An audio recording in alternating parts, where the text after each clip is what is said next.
देखिए बच्चों, next period में जीएस में साइंस में बायोलॉजी चल रही है आपकी। और बायोलॉजी के पहले पीरियड में आपको क्या बताया गया है? जीव द्रव्य, जिसे इंग्लिश में क्या कहते हैं? प्रोटोप्लाज्म कहते हैं। तो 2 मिनट पहले रिवाइज कर लेते हैं, आपसे कुछ पूछ लेता हूँ, फिर उसके बाद आगे कंटिन्यू करेंगे। तो पहले पीरियड में मैंने आपको ये बताया था कि 1839 में इन 1839 एक साइंटिस्ट हुआ करता था पुरकिंजे, जिसने सबसे पहले इस शब्द का प्रयोग किया था जीव द्रव्य का, जिसे हमने इंग्लिश में क्या कहा था? प्रोटोप्लाज्म कहा था। उसके बाद थोड़ा सा हम आगे आते हैं तो बात आती है 1861 की, 1861। तो उस साइंटिस्ट का नाम था मैक्स सूल्ज। उसने जीव द्रव्य सिद्धांत दिया था, प्रोटोप्लाज्म प्रिंसिपल दिया था। और इस सिद्धांत के अनुसार ये कहा गया था कि जो कोशिका होती है, जो सेल होती है, वो सभी कुछ जीवित यानी कि सजीव पदार्थों का एक कॉम्बिनेशन होता है। ठीक है, वहाँ से जीवन की जितनी भी गतिविधियाँ होती हैं वहाँ से ही वो शुरू होती हैं। और उसमें एक केंद्रक होता है जिसे हम न्यूक्लियस कहते हैं। तो ये जो चीज़ समझाई गई थी वो मैक्स सूल्ज के द्वारा समझाई गई थी इन 1861। उसके बाद लगभग 102 साल बाद आते हैं 1963 में। एक साइंटिस्ट हुआ करते थे हक्सले, और हक्सले ने कहा था कि ये जो जीव द्रव्य है प्रोटोप्लाज्म, ये जीवन का भौतिक आधार है, is the physical basis of life. ठीक, ये 2-3 स्टेटमेंट लिखवाए थे। फिर बात हुई थी इसकी वर्गीकरण की, तो आपको बताया गया था कि जो प्रोटोप्लाज्म होता है ये जल से बना हुआ है, कार्बनिक और अकार्बनिक पदार्थों से बना हुआ है, ऑर्गेनिक और इनऑर्गेनिक सब्सटेंसेस से बना हुआ है। इसमें 2 तरह से हमने इसका क्लासिफिकेशन किया था। नंबर 1 जो वर्गीकरण था उसमें था कि सबसे ज़्यादा होती है ऑक्सीजन, लगभग 76%। नंबर 2 पे होता था कार्बन 10.5%। नंबर 3 पे होती है हाइड्रोजन 10% 10%। नंबर 4 पे होता है नाइट्रोजन 2.5%। और ये टोटल मिला के बनता है 99%। एक ऐसा क्लासिफिकेशन किया था। ये दूसरा क्लासिफिकेशन था कि सबसे ज़्यादा इसमें जल होता है, वाटर, लगभग 75 से 85% के बीच में। किसी किताब में पढ़ोगे तो 80% पे लिखा हुआ है, 80% जल होता है। उसके बाद दूसरे नंबर पे क्या था? कार्बोहाइड्रेट या प्रोटीन 7 to 9%। तीसरे नंबर पे था कार्बोहाइड्रेट 1.5 से 2.5%, 2 से 2.5%। चौथे नंबर पे था फैट्स यानी कि वसा, तो कितना? 1 से 1.5%। उसके बाद था डीएनए, कितना? 0.7%। उसके बाद था आरएनए 0.4%। उसके बाद था इनऑर्गेनिक कंपाउंड्स, अकार्बनिक पदार्थ 1 से 1.5%। ये था। इस तरह से भी हमने इसका वर्गीकरण कर लिया था। और जीव द्रव्य की हमने स्टार्टिंग कर दी थी। तो फिर मैंने कहा था कि कुछ और भी बातें मुझे बतानी है। इससे अलग मैंने क्या समझाया था? मैंने आपको कार्बोहाइड्रेट समझाया था। कार्बोहाइड्रेट क्या होता है? तो मैंने आपको कहा था कि कार्बोहाइड्रेट CHO होता है। अगर उसमें रेशो 1:2:1 की रेशो में रहे तो वो कार्बोहाइड्रेट कहलाता है। कार्बोहाइड्रेट जो है हमारी बॉडी की को एनर्जी देता है, लगभग 52, 70 या 75% के आसपास तक जो बॉडी की ज़रूरत होती है एनर्जी की, वो कार्बोहाइड्रेट से ही हमें मिलती है। कार्बोहाइड्रेट भी 3 प्रकार के होते हैं: मोनोसैकेराइड, डाइसैकेराइड, पॉलीसैकेराइड। मोनोसैकेराइड 3 मैंने दिए थे एग्जाम्पल, ग्लूकोज, गिलेक्टोज एंड फ्रक्टोज। और जब डाइसैकेराइड बनाया था तो मैंने कहा था यहाँ से क्वेश्चन आता ही आता है। अब मैं आपसे पूछूंगा, आप जवाब दोगे। अगर ग्लूकोज को ग्लूकोज में मिला दिया जाए तो क्या बनेगा? माल्टोज। कुछ हिंट भी बताया था मैंने, बाकी जैसे आपकी इच्छा हो आंसर आना चाहिए। ठीक। दूसरी लाइन थी, अगर ग्लूकोज को गिलेक्टोज में मिला दिया जाए तो लैक्टोज बनेगा। और तीसरी लाइन थी, अगर ग्लूकोज को फ्रक्टोज में मिला जाए सुक्रोज। तो ये जो 3 नए बने हैं कौन कौन से? Maltose, lactose, sucrose. ये सारे डाइसैकेराइड हैं क्योंकि 2-2 मोनोसैकेराइड को मिला के आए। पॉलीसैकेराइड का मैंने एक ही एग्जाम्पल दे दिया था, काइटिन, कि भाई ये होता है, और भी होते हैं, बाकी मैंने सिर्फ एक लिख दिया। उसके बाद मैंने आपको क्या समझाया था? प्रोटीन समझाया था। मैंने कहा था कि बॉडी में 20 एमिनो एसिड होते हैं, या आप कह सकते हैं कि एक मानव के शरीर को 20 तरह के प्रोटीन की आवश्यकता होती है। जिसमें से 10 बॉडी खुद ही तैयार कर लेती है, लेकिन 10 खाने के द्वारा प्राप्त होते हैं। अगर प्रोटीन की कमी हो जाती है तो मुख्य रूप से 2 बीमारियां हो जाती हैं। नंबर 1 होता है क्वाशियोरकर, नंबर 2 होता है मेरस्मस। क्वाशियोरकर में जो है हाथ पैर बच्चे के दुबले पतले हो जाते हैं, पेट बाहर की ओर निकल जाता है, जबकि मेरस्मस में मांसपेशियां ढीली हो जाती हैं, मसल्स ढीली हो जाती हैं। और इस शब्द का जो प्रयोग किया था सबसे पहले जे बर्जेलियस ने किया था। बर्जेलियस लिखवाया होगा मैंने, उस साइंटिस्ट का नाम था बर्जेलियस। तो ये बात थी हो गई कल की, एक बार मैंने रिवाइज करवा दिया। आगे चलते हैं। अभी आप थोड़ी देर पहले मुझे कह रहे थे कि जीव द्रव्य, जो हमारा हेडिंग चल रहा है, जीव द्रव्य प्रोटोप्लाज्म,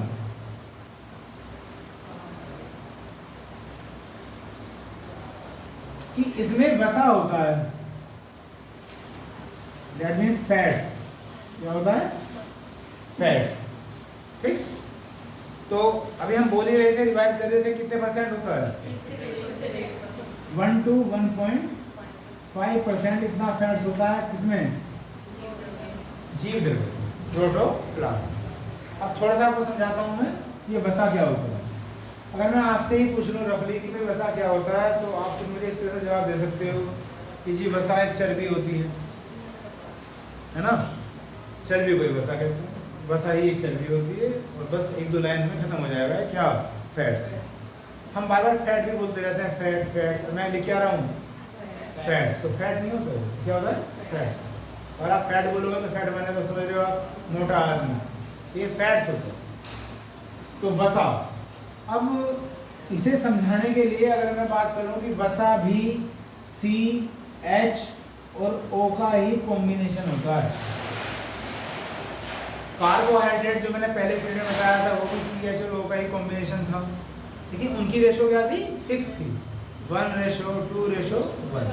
जैसे एग्जाम्पल था ग्लूकोज, C6H12O6। लेकिन अगर आप ये कहो कि CHO ही हो, कार्बन हाइड्रोजन और ऑक्सीजन ही हो, लेकिन उनकी कोई फिक्स रेशो ना हो, उनकी जो संख्या है अणुओं की या परमाणुओं की वो अलग अलग हो, विभिन्न विभिन्न हो, कुछ भी हो, कोई ऐसा स्ट्रक्चर ना हो कि भाई सेम रहे, बस वही क्या बन जाता है? फैट्स बन जाता है। और बात समझ में भी आती है, लॉजिकली भी अगर मैं सोचूं या बताऊं, जैसे आप सभी स्टूडेंट हो और मैं हमेशा कहता हूं कि आपको पढ़ना चाहिए, ठीक, आप मतलब मेरे पास पढ़ रहे हैं 4 घंटे, आप घर में भी जाकर पढ़ रहे हो 5 घंटे, तो आप डेली कितना पढ़ रहे हो? 9 घंटे पढ़ रहे हो, बात समझ में आती है। लेकिन एक स्टूडेंट को कुछ ज़्यादा ही पढ़ना पसंद है, उसने 24 घंटे में 18 घंटे पढ़ना शुरू कर दिया। अब 6 घंटे भी पर पता नहीं जैसे जैसे वो कर रहा है, ना उसमें नींद पूरी है उसकी, ना खाना पीना, सब कुछ अस्त व्यस्त हो रहा है। तो आई मीन से मैं क्या कहना चाह रहा हूँ, जरूरत से ज़्यादा कोई भी चीज़ होगी तो आप कुछ और ही कह रहे हो, आप स्टूडेंट नहीं कह रहे हो, आप शायद पागल कह रहे हो। हर एक चीज़ एक लिमिटेड एरिया में होनी चाहिए। इसी तरह से CHO अगर लिमिटेड है, 1:2:1 की रेशो में है, तो बन रहा है कार्बोहाइड्रेट। कार्बोहाइड्रेट बॉडी को क्या देता है? एनर्जी, जो पॉजिटिव साइन है। लेकिन अगर यही बिना किसी रेशो के हो तो ये नेगेटिव साइड बन जाएगी। हालांकि फैट्स के भी कुछ पॉजिटिव पॉइंट्स होते हैं, लेकिन फिर भी नेगेटिव पॉइंट्स ज़्यादा हैं आज की लाइफ को देखते हुए। कोई नहीं चाहता कि उसकी बॉडी में जरूरत से ज़्यादा फैट्स। तो ये बात समझ में आई होगी बच्चों, फैट्स क्या है? CHO का कॉम्बिनेशन है, without any sequence, without any order. ठीक, एक बार। उसके बाद ये कहा गया है कि अगर 20 डिग्री सेल्सियस की बात करें, 20 डिग्री सेल्सियस की बात करें, तो ये जितने भी फैट्स होते हैं ये सब सॉलिड होते हैं, ठोस अवस्था में होते हैं। लेकिन कुछ ऐसे भी होते हैं जो 20 डिग्री सेल्सियस पर द्रव अवस्था में, लिक्विड फेज में होते हैं। मैंने अभी क्या कहा कि मोस्टली तो होंगे सॉलिड, लेकिन इक्का दुक्का ऐसे भी होते हैं जो लिक्विड में होते हैं, और जो लिक्विड में होते हैं उन्हें हम तेल कहते हैं, उन्हें हम तेल कहते हैं, ऑयल कहते हैं। जाओ मार्केट से नारियल का तेल ले आओ, कोकोनट ऑयल ले आओ। तो कोकोनट ऑयल भी क्या है? फैट्स है, वसा है। तो फर्क इतना कि वो लगभग 20 डिग्री सेल्सियस पे क्या है? सॉलिड है। इससे कम हो जाएगा तो क्या हो जाएगा? सॉरी, इससे कम हो जाएगा तो सॉलिड हो जाएगा। 20 डिग्री सेल्सियस पे लगभग क्या होता है? तेलीय अवस्था में होता है, जिसे हम इसे क्या कहते हैं? तेल कहते हैं। एक बात। दूसरी बात, लगभग 20 से 30% ये भी एनर्जी देते हैं बॉडी को। कार्बोहाइड्रेट भी देता है। वो कितना बताया था? 50 से 70% लगभग। 20 से 30% ये भी एनर्जी देता है बॉडी को। और इम्पोर्टेंट बात क्या हो सकती है? अगर 1 ग्राम फैट ले लिया जाए, 1 ग्राम वसा ले ली जाए, तो ये जो एनर्जी देगा ये देगा 9.3 किलो कैलोरी।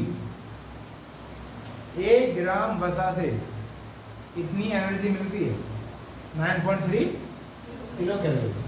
अब थोड़ा सा और भी बात कर लेते हैं। जैसे मैंने पहले पीरियड में आपको कार्बोहाइड्रेट पढ़ाया था और क्या पढ़ाया था? प्रोटीन। तो ये लाइन मैंने वहाँ नहीं लिखी थी तो वो भी लिख देता हूँ। अगर 1 ग्राम कार्बोहाइड्रेट हो, 1 ग्राम कार्बोहाइड्रेट हो तो एनर्जी मिलती है 4.2 किलो कैलोरी। और अगर 1 ग्राम हो प्रोटीन तो एनर्जी मिलती है 4.1 किलो कैलोरी। तो आप देख रहे हो कि इन सबसे ज़्यादा एनर्जी किससे मिल रही है? फैट से मिल रही है। ठीक, 4.2 किलो कैलोरी, 4.1 किलो कैलोरी और 9.3 किलो कैलोरी। अब यहाँ आपके दिमाग में क्वेश्चन आ सकता है और आना भी चाहिए, क्योंकि सबसे ज़्यादा एनर्जी तो दे रहा है फैट्स, और फैट्स को हम पसंद नहीं करते। ये तो बड़ी अजीब सी बात है। तो ये बना रहा है, लेकिन जो हमारी बॉडी है वो उसे कितना यूटिलाइज कर रही है वो भी तो डिपेंड करता है। एक छोटे से एग्जाम्पल से आप ये समझो, मेरे पास एक बाइक है और मैंने उसमें इंजन लगा दिया गाड़ी का। मेरे दिमाग में ऐसा था कि गाड़ी तो बहुत तेज भागती है, तो जब ये इंजन इसमें लग जाएगा तो बाइक भी तूफान में बन जाएगी। लेकिन रिजल्ट तो कुछ हो रही है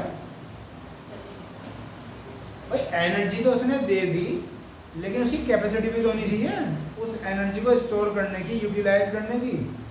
तो in the same way carbohydrate जितनी एनर्जी दे रहा है वो यूटिलाइज होता है, प्रोटीन जितनी एनर्जी देता है वो भी यूटिलाइज होता है।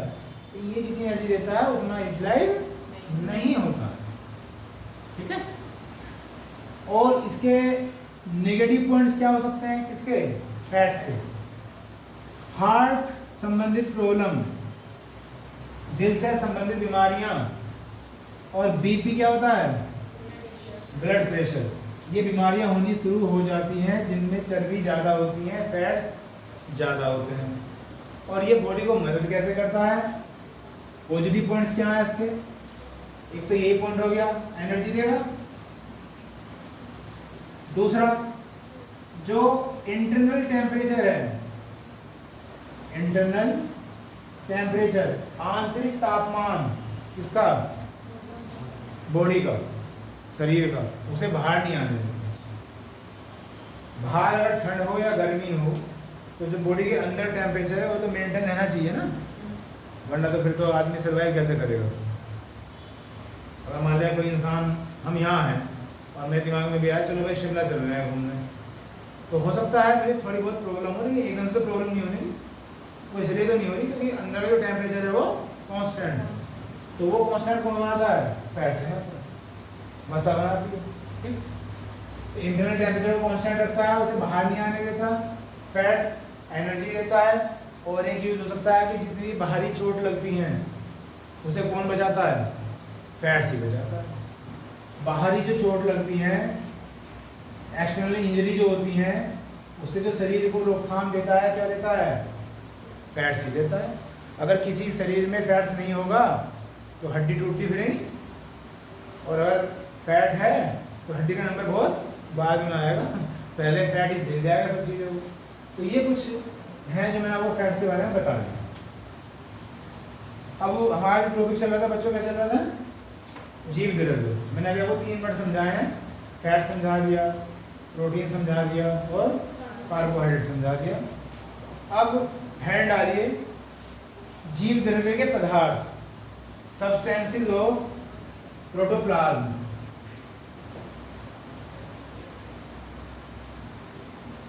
जीव द्रव्य के पदार्थ, सब्सटेंसेस ऑफ प्रोटोप्लाज्म। इसमें नंबर ही लिखिएगा सिस्टोलिथ। ये सब इंग्लिश के वर्ड हैं, इंग्लिश में लिखेंगे। CYSTOLITH। नंबर 1 है सिस्टोलिथ। लिखवाने को तो ये भी काफ़ी बड़े बड़े हैं, बाकी जो काम की बात है वो लिखवानी है, जिसके लिए क्वेश्चन आपका एग्जाम में आएगा। तो इसके अंदर एक लाइन लिखिएगा सिस्टोलिथ के अंदर, पत्तियों की कोशिकाओं में in the cells of leaves, पत्तियों की कोशिकाओं में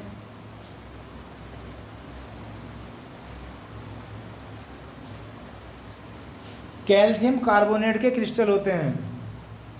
crystals of calcium carbonates are there. Calcium carbonate के क्रिस्टल होते हैं।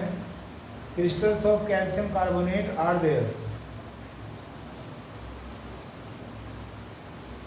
उदाहरण, एग्जाम्पल, बरगद, बनियान ट्री बोल देते हैं इंग्लिश में, बरगद।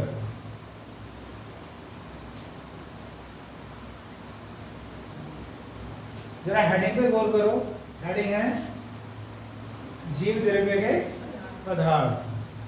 मतलब जीव द्रव्य जहाँ जहाँ होता है उसमें कौन कौन से सब्सटेंसेस होते हैं, उन्हें हम फिर कैसे देखते हैं। तो अभी मैंने एक नाम लिखवाया है सिस्टोलिथ। कोई आपसे पूछे सिस्टोलिथ क्या है, किसी जीव द्रव्य का पदार्थ है, तो फिर हम इसे डिफाइन कैसे करेंगे। तो मैंने अभी क्या लिखवाया कि जो पत्तियाँ होती हैं उनमें भी सेल्स होती हैं, उनमें भी कोशिकाएं होती हैं, और उन कोशिकाओं में क्या होता है, कुछ क्रिस्टल्स होते हैं। क्रिस्टल्स होते हैं। क्रिस्टल्स को आप मुझे हिंदी में पूछना चाहो तो रवादार कण बोलते हैं, रवादार कण बोलते हैं। और वे क्रिस्टल किस चीज़ के होते हैं? CaCO3, calcium carbonate. बस ये जो कैल्शियम कार्बोनेट के जो क्रिस्टल है उन्हें बोला जाता है सिस्टोलिथ। और ये एक एग्जांपल देते हैं, जो बरगद का पेड़ होता है उनमें ये चीज़ पाई जाती है। कहाँ? जीव द्रव्य के अंदर, प्रोटोप्लाज्म के अंदर। ठीक। उसके बाद दूसरा हैंड डालिए, रेफाइड्स,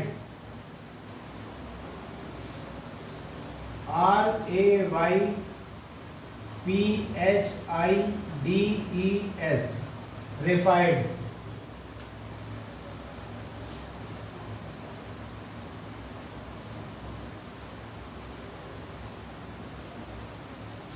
इसमें लिखिएगा पत्तियों की कोशिकाओं में in the cells of leaves,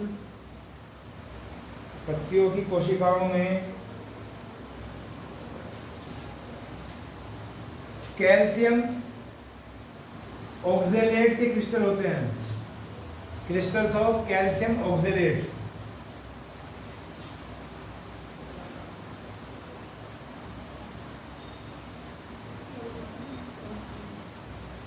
calcium oxalate के क्रिस्टल होते हैं। एग्जाम्पल, अरबी,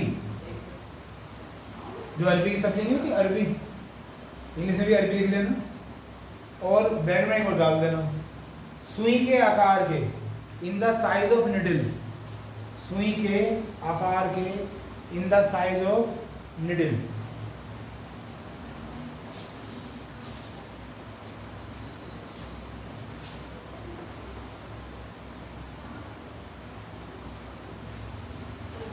नेक्स्ट हेडिंग नंबर 3, स्फेरेफाइड्स,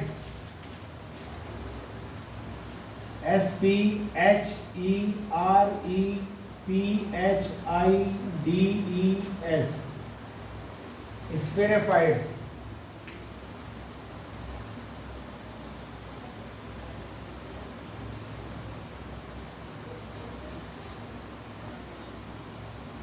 इसमें भी लिखिएगा कैल्शियम ऑक्जेलेट के क्रिस्टल होते हैं, क्रिस्टल्स ऑफ कैल्शियम ऑक्जेलेट।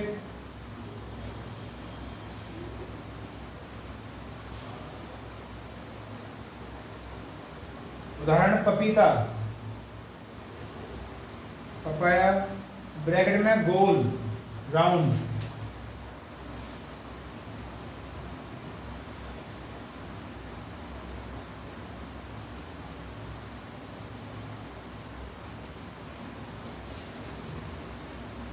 तो इन दोनों में अंतर यही हुआ इनकी बनावट के आधार पर। यहाँ पे भी कैल्शियम ऑक्जेलेट है, यहाँ पे भी कैल्शियम ऑक्जेलेट है। यहाँ मैंने क्या लिखा है अभी, सुई के आकार के यानी कि लंबे से, और ये गोल पाए जाते हैं। जब इन्हें माइक्रोस्कोप में देखा जाता है तो जो क्रिस्टल की शेप दिखाई देती है वो यहाँ गोल दिखाई देती है, तो इसलिए ऊपर क्या है वो स्फीयर। सुन रहे हो नाम में क्या है, स्फीयर। तो स्फीयर फैक्ट्स हो गया। तो 3 तो ये हो गए, बहुत सारे हैं, बाकी जो मुझे लिखवाना है 5-6 लिखवाना है तो इम्पोर्टेंट है। इसके बाद है नंबर 4 रेजिन, RESIN। ये बहुत इंपॉर्टेंट है, यहाँ से क्वेश्चन आते ही आता है रेजिन। अब ये रेजिन क्या है पहले से लिखो एक लाइन में। यह कार्बोहाइड्रेट है, दिस इज कार्बोहाइड्रेट, यह कार्बोहाइड्रेट है, दिस इज कार्बोहाइड्रेट।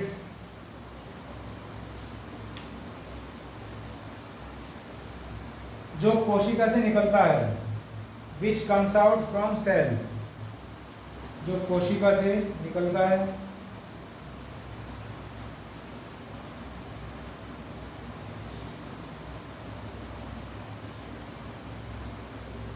ठीक, अब ये शब्द नहीं सुनते हो आप, रेजिन सुनोगे, बहुत इंपॉर्टेंट टर्म है बायोलॉजी में।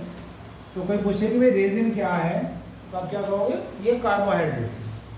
इसलिए कार्बोहाइड्रेट को बताना पहले जरूरी था, वरना बार बार दिमाग में आता है कार्बोहाइड्रेट क्या है, वो मैंने एक्सप्लेन कर दिया। तो रेजिन भी एक कार्बोहाइड्रेट है। देखिए कार्बोहाइड्रेट कैसे है भाई, तो वहाँ क्या लिखवाया, कहाँ से निकल रहा है, सेल से निकल रहा है। ठीक, और पहले पीरियड में मैं एक लाइन बोल रहा था, हींग। क्या बोल रहा था, तो हमारे किचन में जो हींग होता है, तो जो हींग है, कोई पूछे हींग क्या है, तो ऑप्शन में लिखा हुआ आएगा रेजिन। ऑप्शन में लिखा हुआ आएगा कि हींग रेजिन है। एक बात, अब रेजिन कैसे है, तो कुछ पौधे ऐसे होते हैं, पौधों का नाम भी है, वो साइंटिफिक नेम है, बाकी मुझसे लिख नहीं रहा ना बोल रहा। एक खास किस्म का पौधा होता है, उसकी जो जड़ होती है, रूट्स, उसमें भी कोशिकाएं होती हैं, सेल्स होती हैं। उन कोशिकाओं से कार्बोहाइड्रेट निकलता है, और वही क्या कहलाता है, हींग है। इसलिए हींग रेजिन है, और रेजिन क्या है, कार्बोहाइड्रेट जो कोशिकाओं से निकले। बात समझ में आई? तो इसका एग्जाम्पल क्या हो गया, हींग हो गया। ये क्वेश्चन आएगा और आ चुका है, हींग क्या है, ऑप्शन में मिलेगा रेजिन। रेजिन पे निशान लगाना है, क्यों और कैसे मैंने आपको समझा दिया। उसके बाद नेक्स्ट है एल्कालॉइड्स,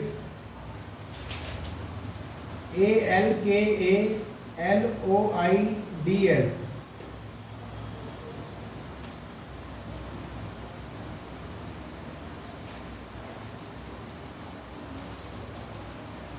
इसमें लिखिएगा आगे, इसमें नाइट्रोजन होती है, नाइट्रोजन इज प्रेजेंट, इसमें नाइट्रोजन होती है,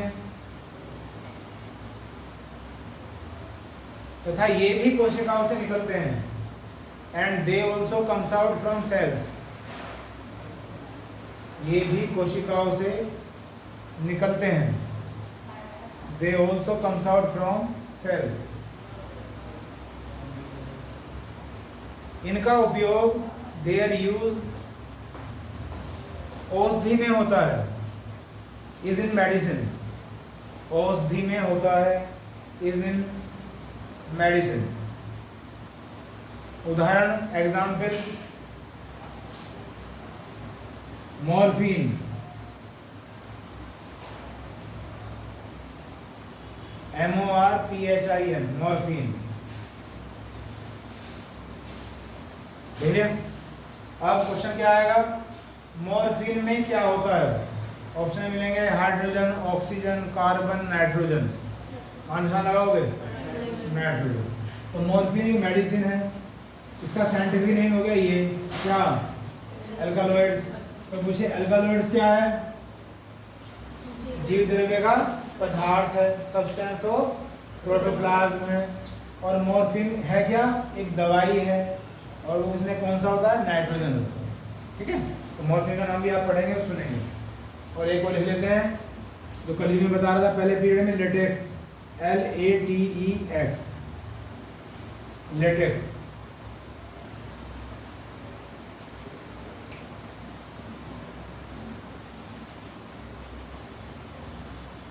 इसमें लिखिएगा, इसका रंग सफेद या पीला होता है। इट्स कलर इज वाइट और येलो। इसका रंग सफेद या पीला होता है।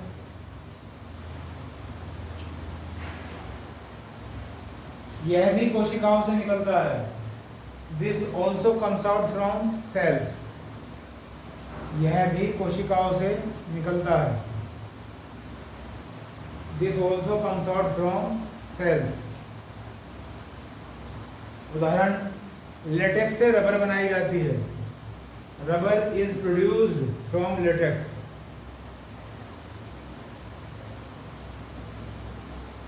लेटेक्स से रबर बनाई जाती है।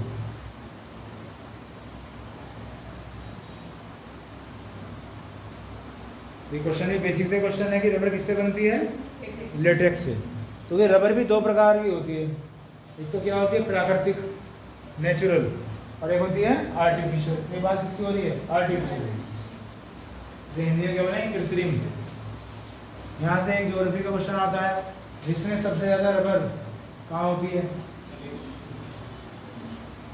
3 कंट्री है, थाईलैंड, मलेशिया, इंडोनेशिया।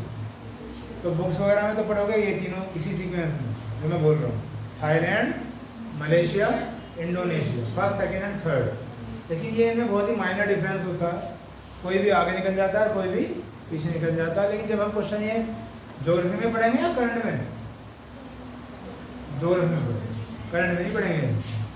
जब ये क्वेश्चन एग्जाम में आएगा तो किस हिसाब से आएगा, ज्योग्राफी के हिसाब। इसलिए यही सीक्वेंस देना जो मैंने बताई है, क्या, थाईलैंड, मलेशिया, इंडोनेशिया।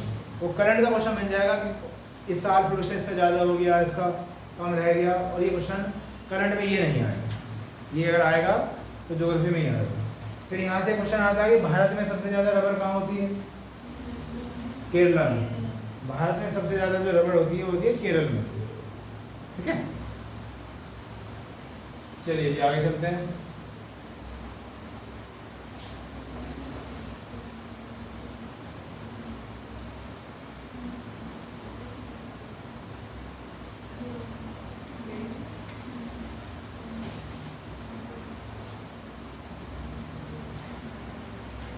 अभी 2 कंट्री के नाम लिए, मलेशिया और इंडोनेशिया।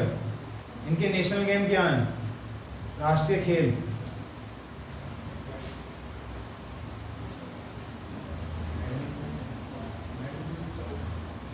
बैडमिंटन। बैडमिंटन ही है, कंफर्म है, डाउट है, बैडमिंटन ही।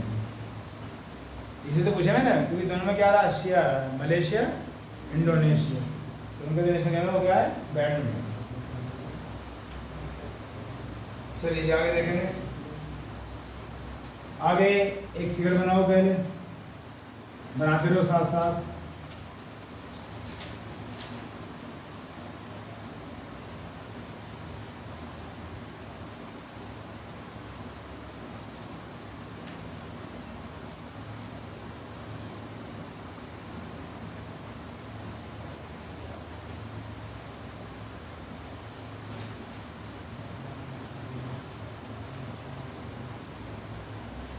ये जो ये लाइन है इसे क्या लिखूं, कल भी बताया थी, छोटी सी फिगर बना दो। कोशिका झिल्ली, cell membrane, cell membrane, Hindi में कोशिका झिल्ली।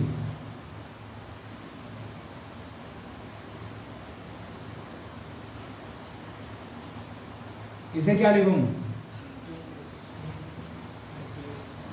न्यूक्लियस तो तब होता है ना जब मैं अंदर से बनाता, मैंने तो बाउंड्री पे निशान लगा रखा है।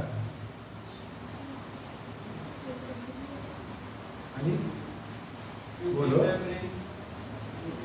न्यूक्लियस मेम्ब्रेन मतलब केंद्र की झिल्ली।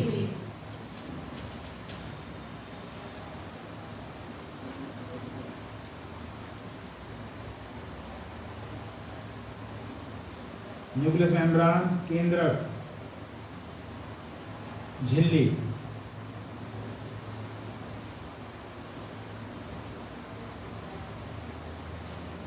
यहां पे क्या है? साइटोप्लाज्म। कल ही बताया था ये तो। हिंदी में क्या बोलते हैं? कोशिका द्रव्य। ये कोशिका द्रव्य किस के बीच में होता है? न्यूक्लियस और सेल मेम्ब्रेन के बीच में भरा होता है। यहाँ जो लिक्विड है सारा ये क्या है? साइटोप्लाज्म। उसके बाद ये जो मैंने डॉट डॉट बना रखे हैं ये होते हैं राइबोसोम्स। क्या होते हैं? अब आप समझ रहे हो, ये आने वाली चीजें हैं सब। ये किसकी बात हो रही है अब? कोशिका की, सेल की। और सेल के सब ये क्या हैं? पार्ट्स हैं, एक तरह से कह सकते हैं कि अंदर मिलेंगे राइबोसोम्स, गोल्जी बॉडीज, माइटोकॉन्ड्रिया, ये सब मिलते हैं। ये राइबोसोम्स है, ये है माइटोकॉन्ड्रिया।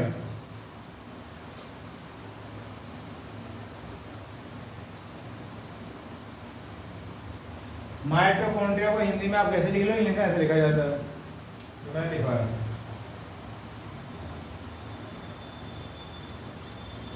माइटोकॉन्ड्रिया, ये तो फंक्शन बन गया, ON लगा दो। माइटोकॉन्ड्रिया स्पेलिंग है उसकी, वही है। उसके बाद है बच्चों, ये है लाइसोसोम।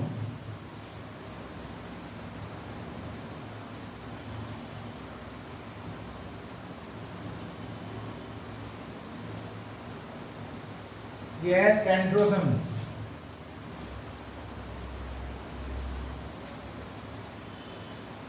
सेंट्रोसोम को हिंदी के नाम से भी जाना जाता है, तो हिंदी में लिख दीजिए तारकाय, हिंदी में बोलते हैं। बाकी माइटोकॉन्ड्रिया तो हिंदी में भी माइटोकॉन्ड्रिया पढ़ते हैं और इंग्लिश में भी माइटोकॉन्ड्रिया ही पढ़ते हैं।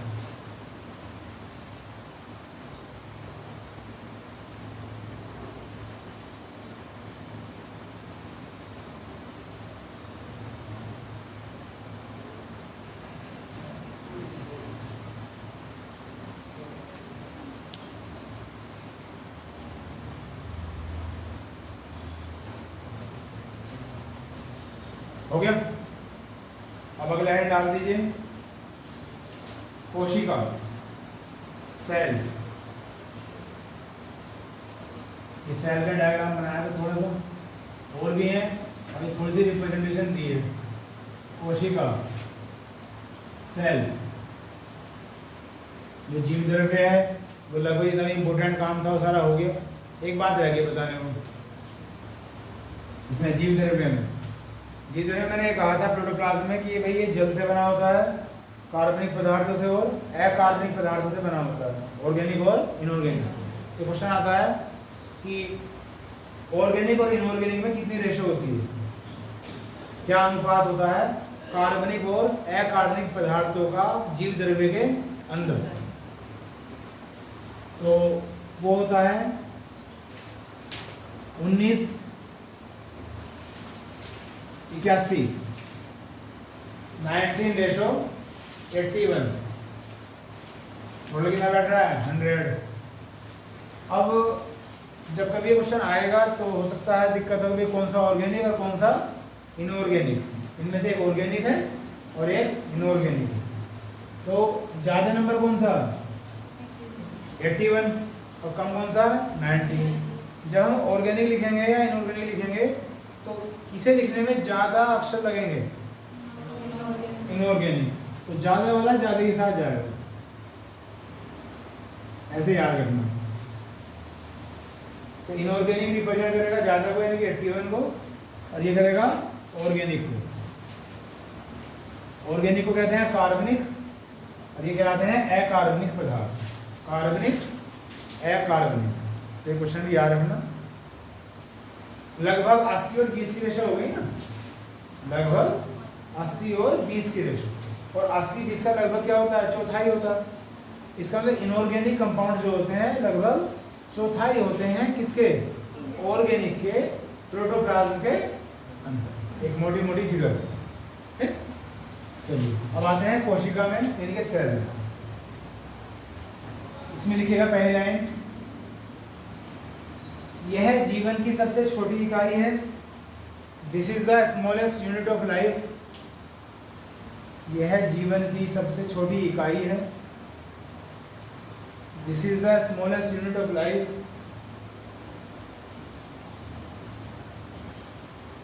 इसका अध्ययन, इट्स स्टडी, इसका अध्ययन साइटोलॉजी कहलाता है।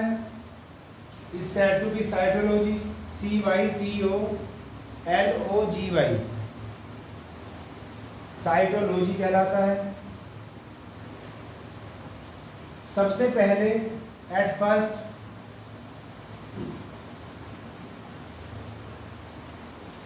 कोशिका शब्द का प्रयोग, यूज ऑफ सेल वर्ड, कोशिका शब्द का प्रयोग रॉबर्ट हुक ने 1665 में किया था। The first use of cell word used by Robert hook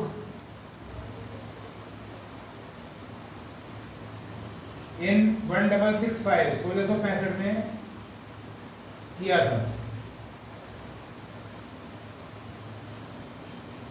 तो यहाँ तक क्या बात हुई, यहाँ तक ये बात हुई कि अभी हमने कहा कि जो जीव द्रव्य है प्रोटोप्लाज्म, वो तो क्या है, जीवन का भौतिक आधार है। लेकिन जीवन कहाँ से शुरू होगा, तो वो कहाँ शुरू होगा, सेल से, कोशिका से। इसलिए सबसे स्मॉलेस्ट यूनिट कहलाएगी, सबसे छोटी यूनिट। एक बात स्मॉलेस्ट यूनिट हो गई। दूसरी बात, इसे तो जानते ही हो, साइटोलॉजी। अभी क्या आया था, साइटोप्लाज्म आया था। तो साइटो किसके लिए वर्ड आया, कोशिका के लिए आया। ठीक, वहाँ कोशिका द्रव्य कह रहे थे साइटोप्लाज्म को, और यहाँ स्टडी है। उसके बाद जो श्रेय जाता है, किस लिए जाता है, रॉबर्ट हुक। ये साइंटिस्ट हैं, नाम से पता चल रहा है अंग्रेज है, इंग्लिश, फ्रॉम ब्रिटेन। और सन की बात कौन सा सन है, 1665। तो अब ये बताओ कि सेल सबसे पहले इंट्रोड्यूस हुई थी या प्रोटोप्लाज्म, सेल। क्योंकि यहाँ तो पहला जो सन आया था 1831 आया था, 1831। और ये क्या है, 1665। कोई 1-2 साल का अंतर नहीं, लगभग 100-150 साल का अच्छा खासा अंतर है। तो सबसे पहले सेल की अवधारणा हुई, फिर सेल के अंदर पता चला लिक्विड है, जिसे क्या कहा गया, प्रोटोप्लाज्म कहा गया। ठीक, अगली लाइन लिखिएगा, नेक्स्ट लाइन। पहले कुछ थ्योरी है, 5-6 लाइन में लिख लो। सबसे छोटी कोशिका, द स्मॉलेस्ट सेल। सबसे छोटी कोशिका, द स्मॉलेस्ट सेल, एक जीवाणु की है। इज ऑफ अ बैक्टीरिया, एक जीवाणु की है। इसका नाम, इट्स नेम, माइकोप्लाज्म। स्पेलिंग बोल रहा हूँ, MYCOPLASM, माइकोप्लाज्म। गैलीसेप्टिकुमा है, इसलिए अगला वर्ड है GALLI,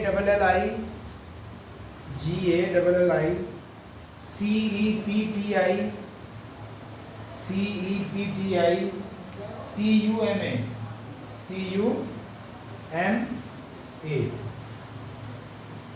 देख लिया। नेक्स्ट लाइन आई है कि भाई ये तो हमने समझ लिया कि सेल क्या है। अब कहीं पे छोटी होती होगी, कहीं ये बड़ी होती होगी।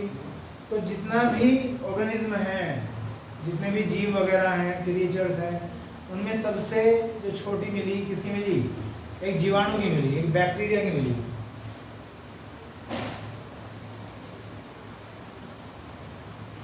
ठीक है जी। अभी मैं कुछ दिन पहले आपको इंग्लिश पढ़ाया था और मुझे फिर याद आया इससे बैक्टीरिया से, तो मैंने वहाँ पढ़ाया था आपको कुछ शब्द ऐसे होते हैं जिनके एंड में ए आ जाता है, तो सिंगुलर बनते हैं प्लूरल। प्लूरल, ये जो बैक्टीरिया है ये प्लूरल है। और आपको याद आएगा कि होता क्या है, यूएम बताया था ना आपको कि कुछ शब्द ऐसे होते हैं जिनके एंड में यूएम होता है। तो यूएम जो होता है ये लैटिन वर्ड होता है जिसे हम क्या बोलते हैं, बैक्टीरियम। तो बैक्टीरियम अगर आप बोलोगे तो क्या है, सिंगुलर। जो हम बैक्टीरिया बोलते हैं वो है प्लूरल। और आपको बताया गया था कि इन शब्दों को जब हम सिंगल से प्लूरल बनाते हैं तो यूएम को हटा के ए लिख देते हैं। तो एक बैक्टीरिया है जिसका मैंने नाम क्या लिखवाया, माइको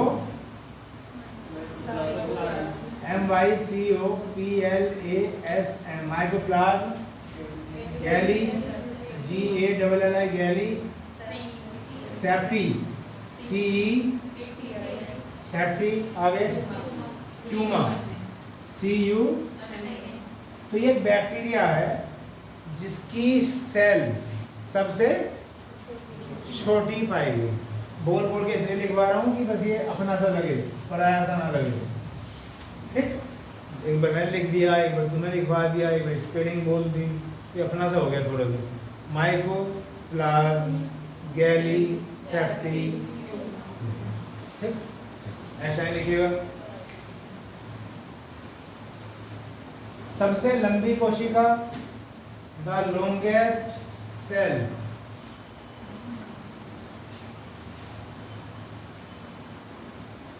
सबसे लंबी कोशिका तंत्रिका, तंत्र की है, इज ऑफ नर्वस सिस्टम।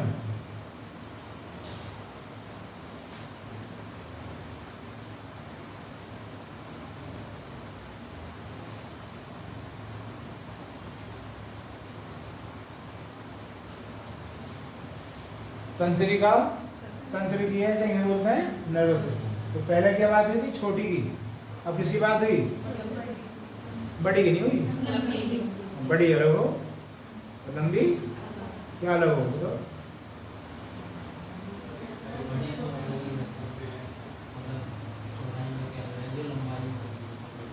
एक बढ़ वो जो मुझे संतुष्टि हो जाए। चौड़ाई में कह लो, ऐसे कह लो, ऐसे कह लो, बड़ी में और लंबाई में क्या अंतर है बस। जब हम एरिया की बात करेंगे तो बड़ा बोलते हैं, जब सिर्फ लंबाई की बात करते हैं तो लंबा बोलते हैं। तो अगली लाइन वही है ना, मतलब अगली लाइन जो आनी है बड़ी आनी है, इसलिए मैंने कहा आपसे। अगली लाइन लिखिएगा, सबसे बड़ी कोशिका, द लार्जेस्ट सेल,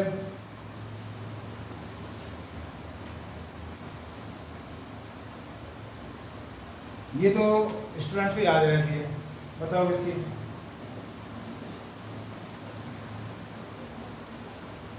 नहीं है, शुतुरमुर्ग का अंडा, शुतुरमुर्ग का अंडा।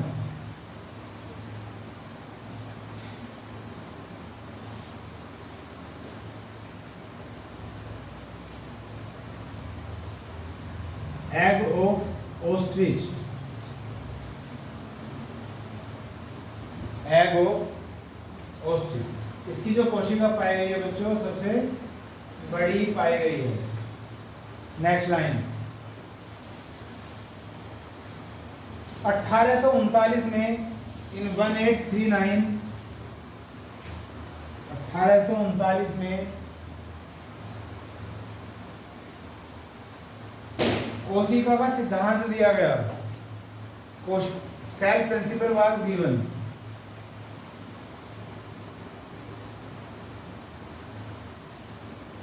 कोशिका का सिद्धांत दिया गया। ब्रैकेट में साइंटिस्ट का नाम लिख लो, स्लाइडेन तथा स्वान।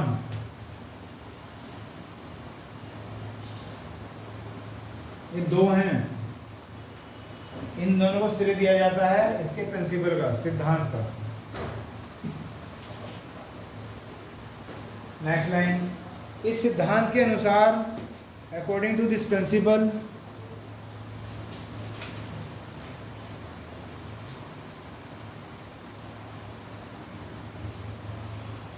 नेक्स्ट टाइम लिखना, प्रत्येक जीव की उत्पत्ति, ओरिजिन ऑफ एवरी ऑर्गेनिज्म, प्रत्येक जीव की उत्पत्ति एक कोशिका से होती है, from a cell, origin from a cell, एक कोशिका से होती है।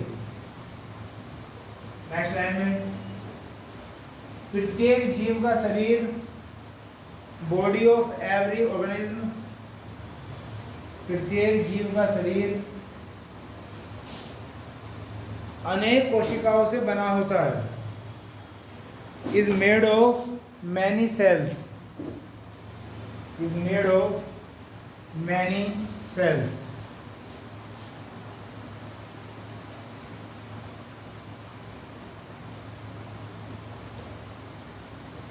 नेक्स्ट लाइन,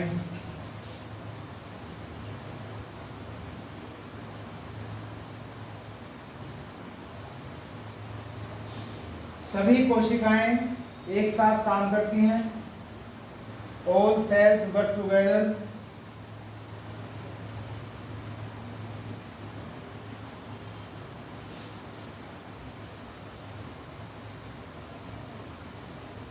देख लिया। बस ये 3 लाइन बताई गई हैं कोशिका के सिद्धांत में। एक बार फटाफट ओवरव्यू ले लेते हैं इसका कोशिका का, उसके बाद आज का पीरियड समाप्त। आगे क्या है, कोशिका, सेल। तो सबसे स्मॉलेस्ट यूनिट है किस चीज की, जीवन की, लाइफ की। उसके बाद इसके अध्ययन को क्या कहते हैं, साइटोलॉजी।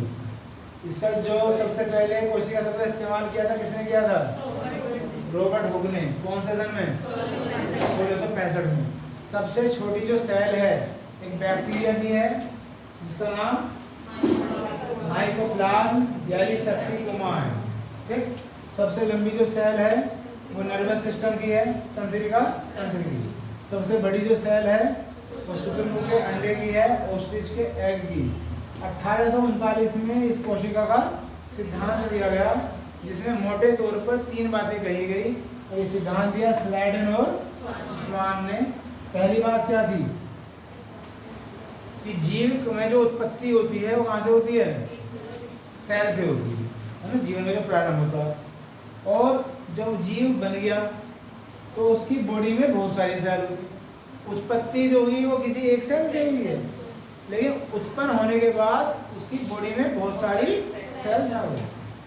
और तीसरी लाइन जो लिखी थी मैंने वो क्या, सभी सेल एक साथ काम करती हैं। तो ये 3 लाइन इसके सिद्धांत में है, किसके, कोशिका के सिद्धांत, ठीक।